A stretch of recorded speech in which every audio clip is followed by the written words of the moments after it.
మైనర్లకు వాహనాలు ఇవ్వడం చట్టరీత్యా నేరం.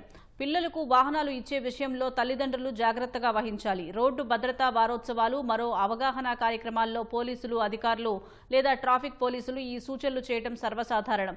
డ్రైవింగ్ లైసెన్స్ లేనివారు వాహనాలు నడిపే మైనర్లను గుర్తించి ఫైన్ వేయటం చూస్తూ ఉంటాం. కానీ స్వయంగా రాష్ట్ర హోంమంత్రి వంగలపూడి అనిత స్వయంగా స్కూటీ నడుపుతున్న మైనర్లను గుర్తించి వారికి క్లాస్ పీకారు. అక్టోబర్ 1న సీఎం చంద్రబాబు నాయుడు విజయనగరం జిల్లా దత్తిరాజేరు మండలం దత్తిలో పింఛన్ల పంపిణీకి హాజరు కానున్నారు. ఆ కార్యక్రమం ఏర్పాట్ల పరిశీలనకు హోంమంత్రి అనిత విశాఖకు బయలుదేరారు.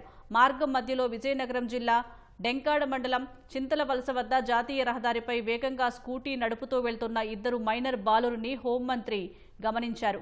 అనిత కాన్వాయ్ ఆపి పిల్లలతో కాసేపు ముచ్చటించారు. ప్రమాదకర డ్రైవింగ్ చేయకూడదని ఇద్దరు పిల్లల వివరాలు తెలుసుకుని సుతిమెత్తగా మందలించారు. పిల్లల తల్లిదండ్రులు పిలిచి హెచ్చరించమని హోంమంత్రి పోలీసులను ఆదేశించారు.